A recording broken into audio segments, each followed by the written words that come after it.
ഇപ്പം ഞാനൊരു ഹൈപ്പോത്തറ്റിക്കലി ഒരു ക്വസ്റ്റ്യൻ ചോദിക്കാം. ഇപ്പം സാനിയയ്ക്ക് ഇപ്പം ഇവിടെ നിന്ന് സ്കിപ്പ് ചെയ്ത് നേരെ പ്രിപ്പറേഷൻ ചെയ്ത് തുടങ്ങിയ ഒരു പോയിന്റിലേക്ക് എത്താനുള്ളൊരു അവസരം കിട്ടിക്കഴിഞ്ഞാൽ ഇങ്ങനെ തന്നെ ആയിരിക്കും പ്രിപ്പറേഷൻ, ഇപ്പോൾ വന്ന പോലെ തന്നെ ആയിരിക്കും കണ്ടിന്യൂ ചെയ്യുക, അല്ലെങ്കിൽ എന്തെങ്കിലും മാറ്റങ്ങൾ വരുത്തുമോ, അല്ലെങ്കിൽ ചെയ്ത ഏതെങ്കിലും മിസ്റ്റേക്കുകൾ തിരുത്തോ, എന്തായിരിക്കും ചെയ്യുക? തീർച്ചയായും കുറെ അധികം മിസ്റ്റേക്സിലൂടെ തന്നെയാണ് ഇപ്പൊ ഞാൻ ഇവിടെ എത്തിയത്. അതൊക്കെ തിരുത്തണം എന്നുണ്ട്. ഫസ്റ്റ് ഞാൻ കൂടുതലും പ്രിലിംസ് ആദ്യത്തെ ഒരു സ്റ്റേജ് കിട്ടാതിരുന്നപ്പോ പ്രിലിംസിന് കൂടുതൽ ഫോക്കസ് ചെയ്തു. പ്രിലിംസ് കിട്ടിയാലല്ലേ മെയിൻസ് വേണ്ടു എന്നുള്ള ഒരു ചിന്തയായിരുന്നു എനിക്ക് ഫസ്റ്റ് ഉണ്ടായിരുന്നത്. പക്ഷെ മെയിൻസിന്റെ എത്തിയപ്പോഴാണ് അങ്ങനെയല്ല, ആദ്യം മുതലേ നമ്മൾ മെയിൻസിനും കൂടി പ്രിപ്പയർ ചെയ്യണമായിരുന്നു എന്ന് മനസ്സിലായത്. പിന്നെ കറണ്ട് അഫയേഴ്സ് ആണെങ്കിലും ഡേ 1 മുതൽ തന്നെ നമ്മൾ സ്റ്റാർട്ട് ചെയ്യണം, എന്നാലേ നമുക്ക് ഒരു ഫൈനൽ നല്ലൊരു ഔട്ട്പുട്ട് ഉണ്ടാക്കാൻ പറ്റുമെന്ന് മനസ്സിലായി.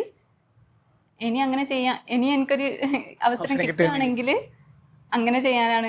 ആദ്യം മുതലേ മെയിൻസിനും ഫോക്കസ് കൊടുത്ത് കറണ്ട് അഫയേഴ്സും എല്ലാം ഒരുമിച്ച് കൊണ്ടുപോകാൻ ഞാൻ നോക്കും. ഇപ്പം ചില ആസ്പിറൻസ് ഉണ്ട്, അവരിപ്പോൾ പ്രിലിംസിന്റെ മോക്കായിരിക്കും അടിച്ചുകൊണ്ടിരിക്കുക, പ്രിലിംസ് കിട്ടിക്കഴിഞ്ഞിട്ട് മെയിൻസ് ചെയ്യാം എന്നുള്ളൊരു മെന്റാലിറ്റി ആയിരിക്കും.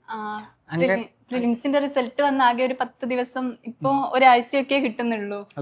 അതിനുശേഷം കറണ്ട് അഫയേഴ്സും ഈ മെയിൻസിന്റെ എല്ലാം കൂടി ഒരുമിച്ച് എന്തായാലും പറ്റില്ല. നമ്മൾ അതിനു മുന്നേ തന്നെ കുറച്ചുകൂടി പ്രിപ്പയർഡ് ആണെങ്കിൽ മാത്രമേ ഈ ഒരു 10 ദിവസത്തിനുള്ളിൽ നമുക്ക് നല്ലോണം ചെയ്യാൻ പറ്റൂ. പ്രിലിംസിനും മെയിൻസിനും ഒരുപോലെ ഇമ്പോർട്ടൻസ് കൊടുത്ത് മുന്നോട്ട് പോകണം. ഒരുപോലെ ഇമ്പോർട്ടൻസ് രണ്ടിനും കൊടുക്കണം.